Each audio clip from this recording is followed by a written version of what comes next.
শাহাবুদ্দিন সাহেবের এখন তার বিরুদ্ধে আইনত ব্যবস্থা নেওয়ার সুযোগ আসলে আছে কিনা? আমি আমি কিছু প্রশ্ন যোগ করে দিই। অবশ্যই। আমি জনাব রতন, আপনি সরকারি দলের এমপি, তো সে কারণে আপনার কাছে আমি কিছু প্রশ্ন যোগ করতে চাই আপনার প্রশ্নের সাথে। সেটা হলো যে আপনি বেশ তার সমালোচনা করলেন, তো এরকম একজন সমালোচিত লোককে আপনার দৃষ্টিতে যেভাবে আপনি তার নিন্দিত লোককে আপনারা শপথ নেয়ার মানে প্রথম সংসদেই তাকে সরিয়ে দিলেন না কেন? আরেকজন আলোচক আছেন রাশেদুল ইসলাম, জামাত ইসলামের সংসদ সদস্য, তিনি যেভাবে বললেন যে 6 মাস রেখে পরবর্তী নির্বাচনে একটা প্রিভিলেজ নেওয়ার জন্য, এটা কি আপনাদের কোনো কৌশলগত ছিল কিনা? প্রথম প্রশ্ন। দ্বিতীয় প্রশ্ন হলো যে আপনি কিন্তু বললেন যে তাকে ব্যবহার করে ছেড়ে দিয়েছে, আপনার কথার মধ্যে এরকম একটা কথা আমরা পেলাম যে বিএনপি তাকে ব্যবহার করে ছেড়ে দিয়েছে, এটা কি আপনি মিন করেই বলছেন? এবং তার তো বিচার, রাষ্ট্রপতি হিসাবে তার কর্মের বিচারের ব্যাপারে একটা ইয়ে আছে, মানে এক ধরনের মানে ইন্ডেমনিটি আছে, কিন্তু তিনি তার আগে রাষ্ট্রপতি হওয়ার পূর্বে দুদুকে এবং এই যে ব্যাংকের যেটার কথা বললেন, সেখানে তার বিভিন্ন দুর্নীতির ব্যাপার রয়েছে। তো সেই সবের বিচার কি বিএনপি করবে নাকি তাকে সেফ এক্সিট দিয়ে দেবে? আমি প্রথম যে প্রশ্নটা রাশেদ ভাই যেটা করেছেন, আমি প্রথমে বলি সবকিছুতে মানে একটা আগাম যে একটা দোষারোপ বা এরকম একটা সন্দেহ অবিশ্বাসের মধ্যে সরকারি দলের একটা প্রচেষ্টাকে আপনি ফেলে দিলেন, যেটা আমি বিরোধিতাই করব। কারণ এরকম কোনো চিন্তা করে, এখন দেখেন সে বিদেশ গেল, বিদেশ থেকে আসার পরে পাশাপাশি আপনারা বললেন হাসিনার যে ডিসেম্বরে ফিরে আসা এবং সে কথোপকথন করেছে, এটা তো নিশ্চয়ই বেরিয়ে আসবে। কিন্তু আজকে আমার কাজটা কি? আরেকটা কথা আপনি বললেন এই ব্যক্তিটাকে কেন রাখলেন। আপনি কি আমার একটা কথাই কি আপনাকে একটু কাইন্ডলি যদি সাংবাদিক মহোদয় আপনি যদি জবাব দিতেন, বাংলাদেশে যখন এই অন্তর্বর্তী সরকারটা হলো 2029 পর্যন্ত এই আসিফ সে কিন্তু বলেছে ডিপি স্টেটের হোক বা বিভিন্ন ফরম্যাটে 2029 পর্যন্ত দেশটা এইভাবে অনির্বাচিত সরকারের মাধ্যমে দেশটা পরিচালনার একটা সুগভীর একটা মানে চক্রান্ত ছিল। তো ওই চক্রান্ত থেকে বিএনপির কাজকে, বিএনপি একটা গণতন্ত্রময় দেশ, গণতান্ত্রিক চর্চার মধ্যে দিয়ে জনগণের প্রত্যক্ষ ভোটে ক্ষমতায় নয় দায়িত্ব পাওয়ার জন্য প্রচেষ্টা থাকবে, এটা একান্ত এবং এইটাই স্বাভাবিক। ওই স্বাভাবিক প্রক্রিয়ার মধ্যে যখন চুপ্পুকে সরিয়ে আরেকটা যখন একটা প্লট ছিল, এই প্লটটার সম্পর্কে বিএনপি ওয়াকিবহাল ছিল এবং আপনি নিশ্চয়ই এটাকে জানেন। তো আমি গণতন্ত্রপ্রিয় মানুষ হিসাবে বিএনপির গণতান্ত্রিক চর্চার যে প্রাধান্য এবং একমাত্র আমার যে ভোটের মাধ্যমে আমি যে ইলেকশনটা যাব, ওই প্রক্রিয়াতে সাময়িকভাবে হলো এই চুপ্পুকে রেখে, চুপ্পুকে বাদ দিলে যেটা হতো নিশ্চয় ওই আইনের ফ্যাক্টর আপনি জানেন। তো সেইখানে বিএনপি কৌশলগত কারণে চুপ্পুকে রেখে ইলেকশনটা করেছে, সেটাকে চুপ্পুর কোনো ফেভার ছিল না, বাট সাংবিধানিক ধারাবাহিকতা কাঠামোর মধ্যে রেখে এই কাঠামোটাকে সমুন্নত রাখা এইকান্তই দরকার ছিল, যেটা নির্বাচন করার জন্য এটা খুবই দরকার ছিল। সেই কারণেই 12 ফেব্রুয়ারিতে নির্বাচন হয়েছে। এটাতে বিএনপির দোষ নয়। বিএনপির কৌশল, রাজনীতিতে সমস্ত কৌশলগুলো সবসময় ডিসক্লোজ করে না, বাট কখনো কৌশলগত কারণে না, কিন্তু নির্বাচন হয়ে যাওয়ার পর কেন হচ্ছে কখনো এগোয় আবার কিন্তু ব্যাকপাস দিয়ে এখন আপনি বলছেন কৌশলগত কারণে, কিন্তু পূর্বে বলেছেন আপনি ব্যবহার করে ছেড়ে দিয়েছে। জি, এটা কৌশলগত কারণে কি তাকে ব্যবহার করার মানে হলো, আমি এইটাই বুঝাতে চেয়েছি, কৌশলগত কারণে যারা একটা ষড়যন্ত্রের মধ্যে দিয়ে ইলেকশন না করে 2029 পর্যন্ত দেশটাকে অনিশ্চয়তার মধ্যে নিয়ে যেতে চেয়েছিল, সুতরাং ওই মুহূর্তে তাকে এইভাবে ব্যবহার করা ছাড়া, তাকে রেখে ইলেকশন করা ছাড়া এই রাষ্ট্রের আর কোনো উপায় ছিল না। ওই জায়গায় নির্বাচন হয়ে যাওয়ার পরে প্রথম অধিবেশনও তো এই বিষয়টি নিয়ে আপনারা কোনো উদ্যোগ নিতে পারতেন, সেই প্রশ্নটিও এসেছে। আমি তো আবারও আপনাকে বলছি, এইটা নিয়ে এখন যেটা হয়েছে, আমি আমার কৌশলের ক্ষেত্রে আমি আমাকে যতটুকু বলেছি এইটা আমি ওপেন বললাম। এখন আপনাকে এইটা কোন রাজনৈতিক দোষ, রাজনীতিতে আমি কৌশলী হব আমার জায়গা থেকে, আমি সর্বোচ্চ এফোর্ট দিয়ে আমি যেই পরিস্থিতিতে হাসিনা ফেসিস্ট গিয়েছে তারপরে যতগুলো উপসর্গ তৈরি হয়েছিল, এইখানে এই কৌশলের বাইরে বিএনপির সাংগঠনিক এবং সাংবিধানিক ভাবে আর কোনো কৌশল ছিল না। সেটাকে যদি আপনি মনে করেন তাকে টিস্যুর মতো ব্যবহার করা হয়েছে, সেটা আমাদের 6 মাস রেখে দেওয়াটাও কি কৌশলের অংশ? মানে 6 মাস রেখে অবশ্যই আমার রাজনীতিতে সাংবিধানিক ধারাবাহিকতা বজায় রাখার জন্য এটা আমার কৌশলগত, রাশেদুল ইসলাম রাশেদ, আর কোনো পথ ছিল না। বিএনপির এটা আমার জায়গা থেকে। কৌশলের কারণে বিএনপি তো স্ট্যান্ডিং কমিটির মতামতগুলো আমি জানি না, বাট আমি কর্মী হিসাবে আমার কাছে এইটি অ্যানালাইসিস, আমি মনে করি এই জায়গায় যদি করে থাকে বিএনপি একটা সাকসেসফুলি সুন্দর একটা এক্সিট দিয়ে মানে একটা ইলেকশন করিয়ে নিয়েছে। রাশেদুল ইসলাম রাশেদ, সেটি হচ্ছে বিএনপি কৌশলগতভাবেই এই রাষ্ট্রপতিকে রেখে দিয়েছিলেন। নিশ্চয়ই এতক্ষণ আপনি শুনেছেন কামরুজ্জামান রতনের বক্তব্য। না না, এটা আমি বললাম তো আপনাকে, শুরুতে আমি বলেছি যে এটি বিএনপি বেশ কিছু কৌশলের কথা বলছে যেগুলো ভয়ঙ্কর কৌশল আর কি। এটা হলো দুঃখজনক আমাদের জন্য। যেমন একটি ভয়ঙ্কর কৌশল হচ্ছে যে গণভোটকে ওনারা হতে দিয়েছেন বা মেনে নিয়েছিলেন তখন এজন্য যে যেন নির্বাচনটি হয়। কি আশ্চর্য কথা, নির্বাচনটি এদেশের সকল রাজনৈতিক দল চাচ্ছে। হ্যাঁ, রতন ভাই এখানে খুব গুরুত্বপূর্ণ একটি স্পর্শকাতর বিষয় তুলে ধরেছেন যে ডিপ স্টেট চায়নি নির্বাচন। সেই ডিপ স্টেটের বিরুদ্ধে ফাইট করেছি রতন ভাইরা, আমরা সবাই মিলেই তো ফাইট করেই তো এই নির্বাচন এনেছি। ইভেন আমরা বলেছি যে নির্বাচনকে আরো আগায় নিয়ে আসা সম্ভব, কিন্তু সেই জায়গায় মাননীয় স্বরাষ্ট্রমন্ত্রী বললেন যে নির্বাচন যেন প্রলম্বিত না হয়, কেউ লম্বা সময় না যায়, সেই সবকে সামনে রেখে গণভোটকে তারা সেই সময় মেনে নিয়েছে। রাশেদ, এখানে আমার একটু প্রশ্ন আছে। ঠিক একই কায়দা।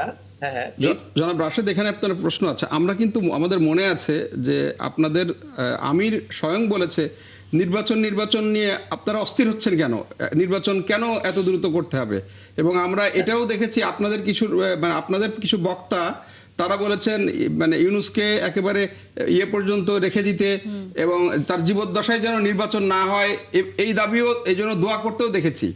হ্যাঁ, এবং 29 সাল পর্যন্ত রাখার কথাও কিন্তু আমরা সেই সময় দেখেছি। কাজে আপনি যেটা বলছেন যে আমরাও নির্বাচন চেয়েছি, এই দুটো বক্তব্যের সাথে কিন্তু আগের বক্তব্য মিলছে না। আমি একটু করি। নির্বাচনের 10 দিন আগে আপনাদের আমির জনাব আমাদের যে শফিক সাহেব উনি বলেছেন আসুন আমরা জাতীয় সরকার করি, যেখানে দেশ নির্বাচনের দিকে যাচ্ছে 10 দিন আগে আপনি কি ভুলে গিয়েছেন? এইটা কেন? যখন সারা দেশের মানুষ এটা কেন? না, আমি এই প্রশ্নের উত্তরটা আপনার মাধ্যমে জানতে চাই। আমি আপনাকে বলি, একটা করে বলি আর কি। পলাশ ভাই যে বিষয়টি বলেছেন যে আমাদের বক্তারা দোয়া করেছেন বলেছেন, এইটা বক্তারা কথা অনেকে অনেক কিছু বলে, কিন্তু আমাদের স্টেটমেন্ট, আমাদের মেইন যারা স্পোকম্যান ছিলেন তারা কি বলেছেন সেটা আপনাকে খেয়াল করতে হবে। যে আমাদের দলের পক্ষ থেকে একেবারে কনক্রিট ভাবে বলা হয়েছে যে নির্বাচন বিএনপি তো চাচ্ছে ফেব্রুয়ারিতে, তো তারা ফেব্রুয়ারিতে চায় কেন? 90 দিনের মধ্যেও তো করা সম্ভব হইতো। ইভেন তারা ডিসেম্বরের মধ্যে করতে পারে নির্বাচন, এরকম বক্তব্য কিন্তু আমাদের পক্ষ থেকে দেওয়া হয়েছে। এবং কিভাবে নির্বাচন ডিসেম্বরের মধ্যে করতে পারবে সেটিও বলা হয়েছিল। এবং একই সাথে সেই নির্বাচনের আগেই গণভোটও কি করে বাস্তবায়ন করা সম্ভব সেভাবেও কিন্তু বলা হয়েছে আমাদের দলের পক্ষ থেকে। সুতরাং কামরুজ্জামান কিন্তু আপনারা তো আগে গণভোট করে তারপরে নির্বাচন চেয়েছেন, সেক্ষেত্রে তো নির্বাচন আরো পিছিয়ে যেত। নো, আপনারা তো এই সময়টাতে গণভোট আগে চেয়েছেন। পলাশ ভাই, আমরা বলেছি যে ডিসেম্বরে নির্বাচন হওয়া সম্ভব, তার আগেও গণভোট হওয়া সম্ভব, সেটা আমরা বলেছিলাম আর কি। তো এখানে কামরুজ্জামান রতন ভাই যেটি বলেছেন যে কি বলে 10 দিন আগে আমিরে জামাত এই কথা বলেন নাই যে নির্বাচন দরকার নাই। তিনি বলেছেন যে, আবার আরেকটা পয়েন্ট বলি রতন ভাই, আমিরে জামাত ডাক্তার শফিকুর রহমান তিনি কিন্তু এটি শুধুমাত্র তার একার বক্তব্য বলে নাই, তিনি কোট করে বলেছেন যে বর্তমান যিনি মাননীয় প্রধানমন্ত্রী, তিনি তৎকালীন বিএনপি সভাপতি, তিনি বলেছেন যে আমরা জাতীয় সরকার গঠন করতে যাচ্ছি। এই প্রেক্ষাপটগুলোকে সামনে রেখেই যদি শেষ পর্যন্ত এই বিষয়গুলো কিন্তু রেকর্ডেড আছে, আপনি মাথা নেড়েন না রতন ভাই, এগুলো আমরা বললে হবে না আর কি। সুতরাং এইগুলো সেটেল। আমি এখানে যে ইস্যুটাতে ছিলাম আর কি, এটা কেন বললাম যে এরকম ওই কৌশল এমন করিয়েন না যে কৌশলগুলোর খেসারত জাতিকে দীর্ঘদিন ধরে দিতে হবে। এবং এই যে আমি আরেকটা কথা বলতে চাচ্ছি, আমি চুপুকে ডিফেন্ড করে নয়, কিন্তু আমার দুঃখ লাগে এটা, কিছুক্ষণ আগে অফলাইনে কথা বলছিলাম রতন ভাইয়ের সাথেই, যে আমাদের দেশে কি একটা দুঃখের বিষয়, রাষ্ট্রপতিদেরকে খুব ভালোভাবে বিদায় নিতে দেখা যায় না। এই যে প্রত্যেক দল পরিবর্তন হলেই দেখা যাচ্ছে যে রাষ্ট্রপতি আগে থাকেন তাকে খুব অপমানজনক বিদায় নিতে হয়। আজকের ঘটনাও কিন্তু তাই হলো আর কি। কেন আমরা প্রথম অধিবেশনের পরে সুযোগ দেন অ্যাঙ্কর, আমি একটু রিকোয়েস্ট করলাম, দেখেন যেই দেশে একটা তবে শেষ করি আমি প্লিজ। আমি বলছি যে আপনারা প্রথম অধিবেশনেই যখন অধিবেশন কন্টিনিউ হয়ে গেল তখন কিন্তু সুযোগ ছিল যে এ ব্যাপারে ফয়সালা করে ফেলা। যাই হোক, এখন পাস্ট ইজ পাস্ট, অনেক কথাই কিন্তু আসতেছে। এখন সব মিলিয়ে মূল বিষয় যেটি আর কি, যে প্রত্যেকের আমলনামা আমাদের কাছে ক্লিয়ার আছে, কে কি অপরাধ করেছে, কে কি অন্যায় করেছে। এ দেশের নাগরিক হিসেবে হ্যাঁ, তিনি ইনডেমনিটি যেটুকু পাবেন এর বাইরে বাকি কি কি আছে সেগুলো কিন্তু আপনাকে আমলে নিয়ে আসতে হবে। আজকের আলোচনার মধ্যে কিন্তু এটাও চলছে, তা নিয়ে আপনি খেয়াল করেছেন কিনা, যে এই রাষ্ট্রপতিকে আর যাই হোক না কেন বিএনপি বিচারের আওতায় আনবে না। এই যে একটা আক্ষেপ মানুষের মধ্যে তৈরি হয়েছে, এই প্রশ্নের এই উত্তর আসলে আমি আক্ষেপটার জবাব পরবর্তীতে করতে চেয়েছিলাম এই প্রশ্নটা কামরুজ্জামান। আমারও ছিল হ্যাঁ, কামরুজ্জামান রতনের যে কাছে, যদি একটু উত্তর এই দিতেন, আপনারা কি আক্ষেপগুলো- তার এই বিচার আক্ষেপগুলো করবেন কিন্তু না BNP কে সেফ এক্সিট দিবেন? দূর করতে হবে, ফেস করতে হবে। হ্যাঁ, আমি তো রাশেদ ভাই তো সবই তো একটা অনুমান নির্ভর কথা মানে বলছেন। আমি অনুমান বলি নাই, এগুলো আলোচনা চলছে, স্পেকুলেশন সেগুলো আমি একটা শব্দ, quote করেছি। যেটা আমি বলি, আপনি ওয়েট করেন। ব্যক্তিগতভাবে ও পেশেন্ট হিসেবে কি করেছে জানা নাই, বাট আমি যতগুলো অথেন্টিকেশন কিছু মেসেজ তো দিলাম, ওর অপকর্মের যত ফাইল আছে আপনি দেখেন, বিএনপি তাকে বাঁচাবার কোন ইন্ডিমনিটি দিয়ে তাকে বাঁচাবে, এইটা একটা অনুমান নির্ভর কথাবার্তা। আমি আপনাকে দেখেন আজকে আবার কিন্তু এই আলোচনার মধ্যে যেটা আসার কথা না, গণভোটের ব্যাপারে, এই গণভোট একই দিনে হোক। এই যে আমার সাংবাদিক ভাই যে বললেন আপনারা আগে চেয়েছিলেন গণভোট, তারপরে এই আমাদের যে সালাউদ্দিন সাহেব একই দিনে যে ভোট, গণভোট এবং আমাদের জাতীয় ইলেকশনটা, এটা কিন্তু সবার সম্মিলিত মতামতের ভিত্তিতে এখন মানে এটা হয়েছে। এখন 71-এর মতামতের মধ্যে আমাদের কি মত ছিল না, এই ভোটগুলো কি আমাদের ছিল না? 71-এর এখন যে একক দাবিদার আপনারা হয়ে যাচ্ছেন, 71 গণভোট মানে আপনারা, এই কথা কিন্তু আমি মানব এটা না। আমরা কখনোই বলি নাই রতন ভাই, আমরা কখনোই এটা বলি নাই। এখন যে এই আপনারা ভোট- গণভোটের যে আমরা উল্টা ব্যাপারগুলো- বলেছি রতন ভাই, একটু আমরা বলেছি যে এই 71 এর মধ্যে ম্যাক্সিমামই তো বিএনপি যদি যেহেতু বলছে যে 52% ভোট পেয়ে তারা ক্ষমতায় আসছেন, তাহলে 71 এর 70% এর মধ্যে তো ওনারাই বেশি। তারপরেও কেন তারা এটাকে গুরুত্ব দিচ্ছে না, আমরা এটা বলেছি। এখন হলো কি, আমরা জাতীয় দল করি, আমার একটা সাংগঠনিক কাঠামো আছে, সাংগঠনিক আমার চিন্তা আছে, আমার মানে পার্লামেন্টারি একটা ডিসিশন আছে। এই ডিসিশনটা এই যে আজকে মহাসচিব বিএনপি কি বলেছেন, যে আমাদের শুধু জুলাই সনদ আমরা অক্ষরক পালন, শুধু এটা না, এই গণভোট সহকারে অন্যান্য যেটা আপনারা বলতে সেটেল না, এইটা নিয়ে আলোচনার টেবিলে বসে এটা সমাধান হবে। সুতরাং আমি আবার বলছি, অনুমান নির্ভর কথা বলে রাজপথকে গরম করার মতো কোনো অনুমান করি নাই, পাচ্ছেন না। সবগুলো পয়েন্ট আউট করেছি তথ্য ভিত্তিক। আপনাকে আমিও তথ্যের উত্তরটা আমি দিলাম। কোথাও বিএনপি ফাঁক যোগ দিয়ে বাংলাদেশের রাজনীতি হওয়ার সুযোগ নেই। বিএনপি জনগণের মন পেতে হলে দিয়ে দিছে, এই যে অক্ষরে অক্ষরে যে বাস্তবায়ন করতেছে না রতন ভাই, আপনার খুব ভালো লাগে যে আপনি আপনারা কিছু ব্যাংক সত্য কথা বলে রেজুলেশন ফেলেন। নিয়ে বলেছিলেন না অ্যাসালামকে ফিরিয়ে আনবে, আপনারাই তো বলেছিলেন। এখন যখন এই জিনিসটা যখন এই সরকার আমরা চাপ যখন প্রয়োগ পাস করলো করেছি, সংসদে, আমরা চাপ আপনি প্রয়োগ না দেখেছেন করলে তো আপনারা এখন কি আর বলতে করেছেন পারবেন যে অ্যাসালামকে আবার বিএনপি ফিরিয়ে আনছে? এরকম কোন আপনার অনুমান আমি আপনাকে বলছি তো, অনুমান BNP নির্ভর না, সেগুলো আলোচনায় এসেছে। আপনি ব্যাংকে না না, আলোচনা আপনার করবেন তো, বিরোধী দলের কাজ কি? আপনাদের কিছু তো আলোচনা করতে হবে, কিন্তু ধন্যবাদ। সেটা জনগণ বিরোধী কতটুকু দলের গ্রহণ দাবি করবে মেনে নিয়েছেন আপনারা। আর কতটুকু সত্য এবং সত্যতার উপর আপনারা মানে পার্টিকুলার মানে আপনাদের ইনফরমেশন গুলো যদি অথেন্টিকেশন থাকে, আপনারা দেখেন জনগণের কাছে আপনারা তো যাবেন, কোন মুখ নিয়ে আমরা কে কোথায় যাব, কোন দাবি আমরা পূরণ করে যাব। ইনশাল্লাহ রাজপথে আমরাও আছি, একসাথেই ছিলাম, এবং ভবিষ্যতে আমরা মনে করি জনগণের কাছে যে আমরা যাব, ওই 5 বছর এই পরবর্তী যে হবে, এই ধরনের অনুমান নির্ভর আবার একটা এই ধরনের কথাটা বলেন না রাশেদ ভাই। নির্ভর কথা বলি নাই রতন না, ভাই, আপনি আমরা দেখেন পয়েন্ট ভিত্তিক তথ্য ভিত্তিক বলেছি। না না, এটা আপনি তো আপনি তো বললেন যদি আপনিও জীবিত থাকেন আমিও জীবিত থাকি, এই অনলাইনে কথাটা থাকলো যে সবকিছুতে আপনারা সন্দেহ এবং মানে অনুমান নির্ভর কথাটা বলা না, না, ঠিক ভাই, হচ্ছে না। সন্দেহ করি নাই আজকে ভাই। সবচেয়ে আপনারা আলহামদুলিল্লাহ যে পড়ি, গণভোট নিয়ে আলহামদুলিল্লাহ আপনারা পড়ি, প্রকাশ্যে দিবালোকে যে দেশ সংসদে দাঁড়িয়ে কথা বলেছেন। থেকে আবার সন্দেহের কি আছে এখানে? না না, আমি সন্দেহ বলতেছি আপনার কথা ঠিক না, যে আরেকজন প্রেসিডেন্টকে ইলেকশন করে আপনি সাংবাদিক আপনাকে প্রেসিডেন্ট কি মানে ম্যানিপুলেট করবে, সে কি ফোর্সিক্যালি বাংলাদেশ আর ইলেকশন করে দিবে? আপনার কথা তো এইটাই না, না, না, যে এখানে প্রেসিডেন্ট আপনি কি করে দিবে? আপনারা এটা এই রতন ভাই, আমি কিন্তু এটা আমার কথা বলি নাই, আমি বলছি যে আজকে মিডিয়াতে এই টপিকই আলোচনা হচ্ছে। আপনার মিডিয়া তো আমি দেখবো না, আমার মিডিয়া বলতে কি, মিডিয়া হলো আপনার আমার বিবেক। আপনি পার্লামেন্টে কথা বলবো, আমরা কথা বলবো। মিডিয়া আমাদের কথার মধ্যে দিয়ে সত্যতা যাচাই করে, মিডিয়া তো অবশ্যই আমাদের একটা পার্ট। এই মিডিয়া কথা বলবে, মিডিয়া কথা বলার মধ্যে তো জাস্টিফাইড হইতে হবে, এবং এইটা সময় এসে বলে দিবে। আমি এতটুকুই বলছি, এই গণতন্ত্র সংগ্রামের সবাই আমাদের ছিল, এবং এই পালসটাকে আমরা ধারণ করি, জনগণের পালসটার মধ্যে দিয়ে আমরা তাদেরকেও একটা মানে মর্যাদা দেব। এই কথাটা বলছি তো বিএনপি একজন কর্মী হিসাবে আমি যতগুলো কথাই বললাম, এই কথাটা আমি একজন বিএনপি কর্মী, পার্লামেন্টের মেম্বার, কিন্তু বুঝতে হবে আমি তো বিএনপি স্ট্যান্ডিং কমিটি বা নীতি নির্ধারণের কোনো ব্যক্তি নই, কিন্তু আমার মত প্রকাশের স্বাধীনতা আছে।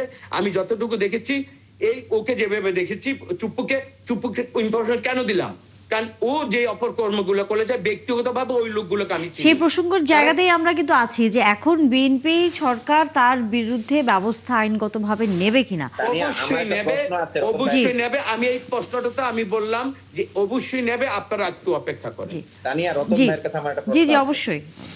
প্রশ্নটা হচ্ছে এরকম যে আমাদের রতন ভাই সহ আমাদের বেশ কিছু সংসদ সদস্য সরকার দলীয় শাহাবুদ্দিন চুপ্পুকে নিয়ে একদম ক্লিয়ার কাট আছে। রতন ভাই যে ভাষায় শুরুতে কথা বলেছেন না, এরকমই বলেছেন আর কি। কিন্তু আবার রতন ভাইয়েরা এরকম কয়েকজন ছাড়া ম্যাক্সিমাম সংসদ সদস্য বিএনপির চুপ্পুকে একদম নিরঙ্কুশ, আলহামদুলিল্লাহ, সুবহানাল্লাহ, একদম খুব খুশি খুশ হালতে কেন, মানে এরকম কেন, মানে একটু একটু জানতে চাচ্ছিলাম আর কি, প্লিজ। ভাই, আপনারা গণতন্ত্রের মত প্রকাশের আপনার স্বাধীনতা বিশ্বাস করেন। যার বিশ্লেষণ যেভাবে, আমি আমার কেন বিশ্লেষণটা দিলাম, আমার কাছে যে ওই কথাটা সুবহানাল্লাহ আলহামদুলিল্লাহ পড়ছে ওই টকশোতে এনে অ্যাঙ্করকে বলেন, তাকে এনে তার কাছে উত্তরটা যান। নিশ্চয়ই আমি যদি আমার কথাটা বলি তাহলে তার মত প্রকাশের স্বাধীনতার উপর আমার হস্তক্ষেপ করা হবে। সুতরাং আমি এটি বলবো। এখন শুনেন, আমি তো বলতে পারতাম ওই যে আজকে আমাদের মানে মাননীয় যে আজকে আমার অস্থায়ী যে উনি বলছেন যে ফেসিস্টের আগে নিয়োগ হলো, এখন সে লাস্টে ভালো কাজ। এখন কথা কি আমি বলবো জন্ম হোক যথাযথ, কর্ম হোক ভালো। আমার কথা কি জানেন, এই ব্যক্তি কোনোদিনই জয় বাংলার বাইরে সে যাবে না। এইটাই হলো ওর মস্তিষ্কে মননে, ওর এইটাই। আল্লাহ তাআলার কাছে আলহামদুলিল্লাহ, আল্লাহ তাআলা এই জগদ্দল পাথরকে জাতির কাছ থেকে একটা পবিত্রতার সুযোগ দিয়েছে। আমরা মনে করি এদিকে আমরা থাকি, এবং তার বিচারের প্রত্যাশা অবশ্যই আমি আপনার সবাই আমরা করি। নিশ্চয়ই আমরা আলোচনা চালিয়ে যাব, কারণ জামায়াতের আমির বলেছেন হঠাৎ করেই, আমরা জানি যে দলের বিষয়ে যে জামায়াত ফেরেশতাদের দল নয়, আমাদেরও ভুল ত্রুটি হয়। এটি আসলে গত কয়েকদিন সাতক্ষীরা 4 আসনের একজন এমপির ঘটনার কারণেই আসলে বক্তব্য তিনি দিয়েছেন, যতটুকু বিভিন্ন গণমাধ্যম বলছে।